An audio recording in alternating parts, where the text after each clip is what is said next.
İslamdaki aile tüzümü. Abduri Muhammed Yusuf. 2. bölüm davamı. Ailenin mesulluğu. Aile birer mesuldun bihacet bulalmaydı. Her qandaq bir ailede aile əzalarını başquruş, onlarga yol görsütüş, nəsihət qilish, yaman işlardan tosuş, yaxşı işlarga buyuruş, onlarning ehtiyojlarini hal qilish qatorliq ishlarda birer mesulning bo'lishi intayin zürürdür. Çünki insanlar ictimai məxluqat bo'lib, ular har vaqt jamiyat hayotida yashashga muhtojdir. İnsanlar jamiyati yuqorisi davlat, kichik oiladan iborat cho'ng-kichik muassasalardan tarkib topadi. Bu muassasalar cho'ng bo'lsin yoki kichik bo'lsin, bularga yo'lboshchi bo'ladigan biror mas'ul raisning bo'lishi tabiiy zaruriyat va ilohiy prinsipdir.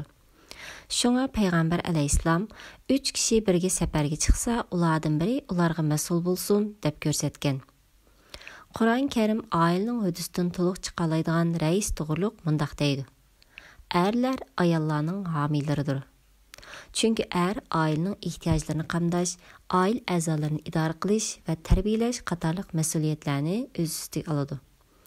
Yuqorqi oyat erning yaratilishdagi bu alaylikni ko'z tutgan holda uni ailening raisi bo'lishga tanlaydi. Biroq bu oyat erning oila boshliq bo'lib tanlanish uchun uning ayoldan farqli bo'lgan taraflarining tafsilotini bayon qilmagan. Biz bu oyatga asoslangan va uning ruhiga agashgan holda er bilan ayolning yaratilishdagi tabiatini solishtirib ko'radigan bo'lsak, erda tuvandagi alayliklarni ko'ramiz. 1. Er hayotlik kurashga kirishda va oilaning mas'uliyatini ado qilishda ayolga nisbatan teng qurilish jihatdan kuchlik va iqtidorlidir. 2. Er ayolga nisbatan aql idroklik, sovuqqonlik va sabrchan keladi. Umuman ayol jinsining er jinsiga nisbatan aql idrok, chidam va kuch jihatda yetarsiz ekanligi hammaga ayon bir reallikdir. Ba'zi ayollarning ba'zi erlarga nisbatan aqlliq va idroklik bo'lishi qisman bir holat bo'lib, bu yuqorqi so'zimizga zid kelmaydi. 3. Yolg'iz bir ayolning guvohliqqa o'tmaydi. Balki ikki ayol bir erning o'rnida guvohlikda turadi. Alloh taolo bu vaqtda mundaq degan. Ya'ni, agar ikki er kishi bo'lmasa, sizlar adolatiga, diyonatiga ishonadigan kishilardan bir er ikki ayolni guvohlikqa taklif qilinglar. Bu ikki ayolning birisi unutib qolsa, ikkinchisi esiga soladi. 4. Ayollar 5 vaqt namozlarini masjidda o'qishga buyurilmagan. Bu haqda Payg'ambar alayhissalom ayolning o'z uyida namoz o'qigani masjidda o'qigandan afzaldir degan. Bu hadis ayollarning masjidda namoz o'qishlarini ma'ni qilishni ifodalamaydi. Balki islom dini ayollarning uy ichidagi mashg'ulotlarning ko'pligini ko'z tutganlikdan ularga erlarga o'xshash ko'p ibodatlarni buyurmagan. Chunki ayollarning oiladagi uy ishlari ibodatdir. Agar ularga erlarga o'xshash juma o'qishni farz qilgan va 5 vaqt namozni masjidda o'qishga buyurilgan bo'lsa edi, ko'pincha ayollar bularni ijro qila olmay gunohkor bo'lgan bo'ladi. Mana bu islom dinining odilligi va ayollarga ko'rsatgan shafqatidir. 5. Ayolga juma namozi farz emasdir. Payg'ambar alayhissalom bu vaqtda mundaq degan.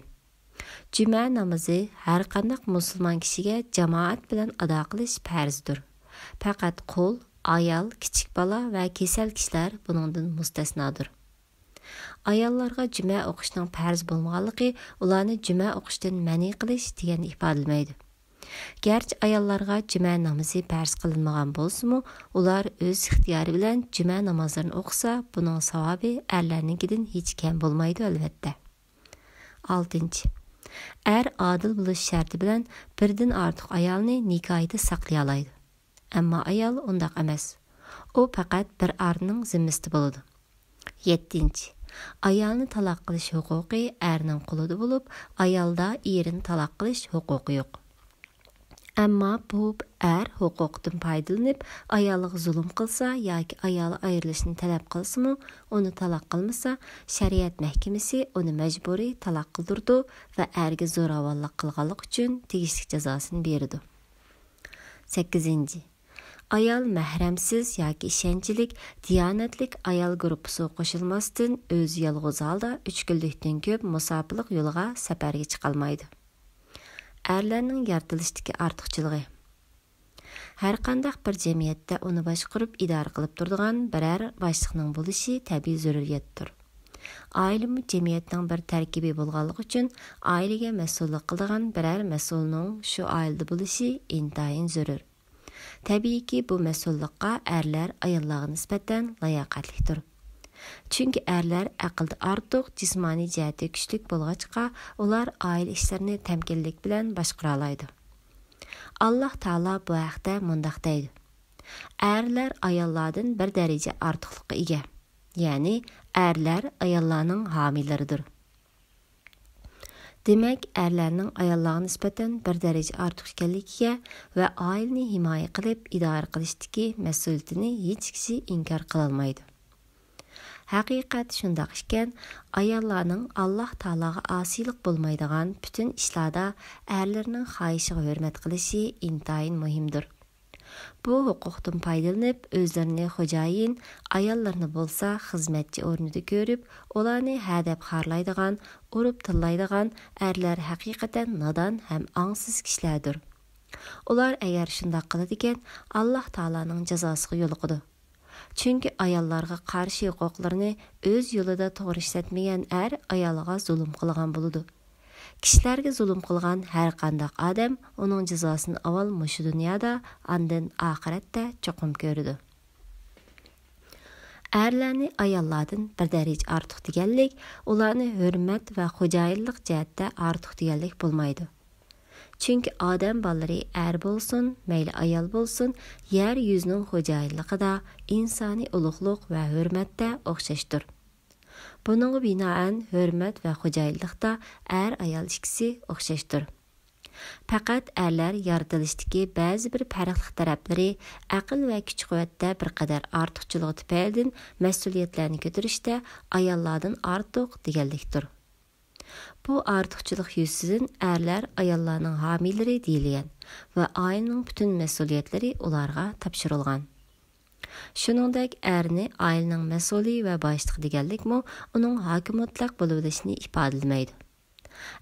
Oilada hokim mutlaq emas, balki oila a'zolariga yo'l ko'rsatuvchi rais xolos.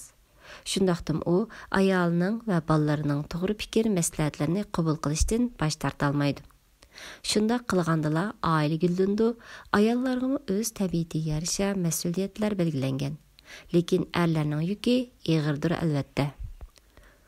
Ayolning eriga bo'ysunishi ota-onasiga itoat qilishdan muhim. Ayol turmushga chiqishdan burun ota-onasining mas'uliyatida va ularning igdorchiligida bo'ladi. Bu vaqtda har ishda ota-onasiga itoat qilish lozim. Ammo turmushga chiqqandan keyin uni parvarish qilish, qo'g'dash va uning yo'l ko'rsatish mas'uliyati uning erining zimmasiga o'tgan bo'ladi. Bu vaqtda ayol erining to'g'ri qaroriga bo'ysunishi ota-onasiga bo'ysunishdan zarur va afzaldir.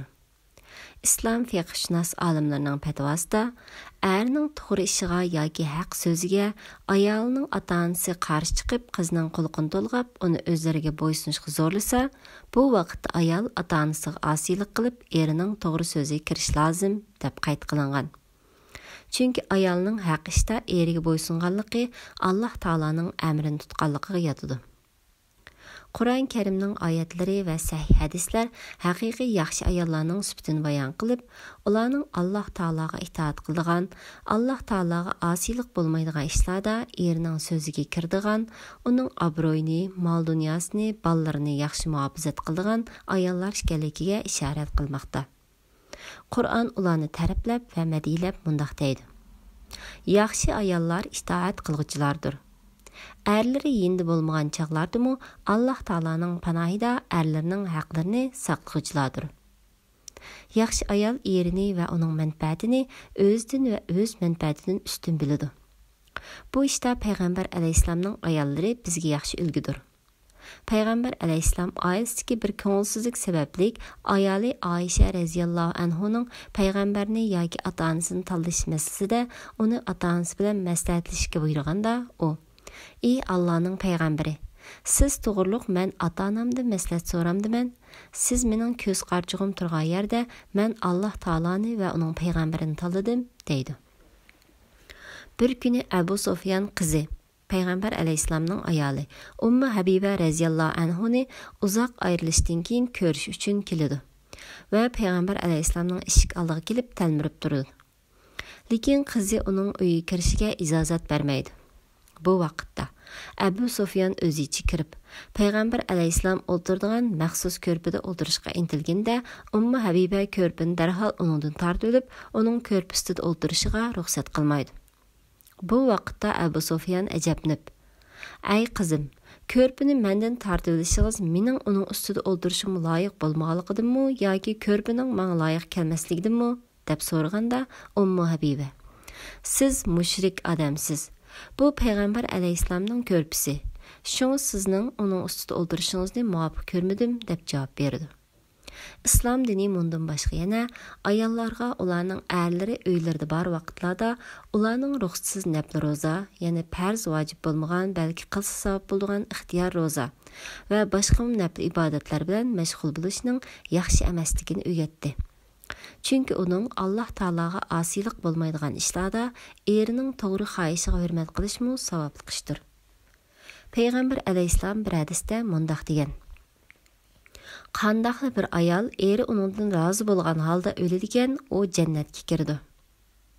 Anas raziyallohu anhudan rivoyat qilingan bir hadisda mundaq kelgan: "Bir odam safarga chiqishdan burun ayoliga uydan chiqmay o'tirishni tavsiya qilib ketib qoladi. Bu odam safardan qaytib kelguncha ayolning dadasining kasali og'irlashib qoladi. Bu ayol erini kutib boqadi-yu, eri qaytib kelmaydi. Şun o Resulullah'tan dadısını yoqlab kelish uchun ruxsat so'raganda, Rasululloh uningga: "Alloh taolodan qo'rqing, eringizning tavsiyasiga xiloflik qilmang" deb ruxsat bermaydi. Ayol yana erini kutadi. Bu arada dadasining o'lib ketganlik xabar keladi. Ayol yana Rasulullohdan dadasining o'lim marosimiga berib kelish uchun ruxsat so'rab keladi. Rasululloh yana uningga: "Alloh taolodan qo'rqing, eringizning tavsiyasiga xiloflik qilmang" deb tasalli beradi. Ayol Resulullah'ның buyrug'iga itoat qilib, dadasining o'lim marosimiga bormaydi. Shu asnoda Alloh taolodan payg'ambarga: "Bu ayolning erining so'zidan chiqmaganligi yuzasidan uning dadasining gunohlari mag'firat qilindi" deb vahiy keladi. Bu hadisdan bilamizki, ayolning eriga hurmat qilishning naqadar ulug' ibodat sanalganligi va qizlarini itoatchan yaxshi qilib tarbiyalagan ota-onalarning bu mehnatlarining mukofotini chuqur ko'rganligi shubhisizdir. Bundaq atalar nima degan baxtlik atalar a? Şunum eskertish kerakki, ayolning eriga bo'ysunishi Alloh taologa osiylik bo'lmaydigan ishlar doirasida bo'ladi. Agar uni eri yomon ishlarni qilishga yoki farz vojib qatorliq amallarni tark etishga buyursa, uningga qat'iy bo'ysunmaslik lozim. Qilsa savob bo'ladigan, qilmasimi gunoh bo'lmaydigan nafli ibodatlarni erining yuz xotirasi uchun tark etsa bo'ladi. Çünkü Peygamber aleyhisselam bu haqda mundaq degan: "Alloh taologa osiylik bo'lgan ishlarda bandiga bo'ysunishga bo'lmaydi. Ammo nafli ibodatlarni o'z ixtiyori yoki birovning xotirasi uchun tark qilgan kishi Alloh taologa osiylik qilgan hisoblanmaydi, natijada gunohkor bo'lmaydi." Er oilada mutlaq qaror egisi emas.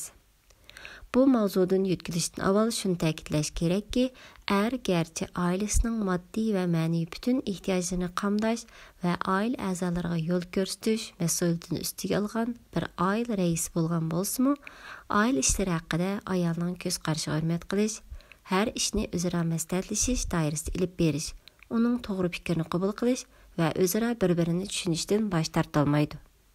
Çünkü aile er-ayol ikkisining mehnati bilan qurilgan bir muassasa. Er bu muassasaning boshlig'i bo'lgan bo'lsa, ayolmi uning muavin boshlig'i va boshliqning sirdoshi bo'lib hisoblandi.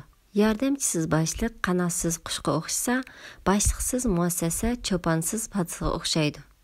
Qanotsiz qush ucholmagandek, cho'ponsiz padimi bo'rilarning hujumiga uchrab bayram bo'ladi. Demak, oila ishida er-ayol bir-birining yordamidan behojat bo'la olmaydi. Erning ayoliga hurmat qilishi va fikrini elishi zarurdir.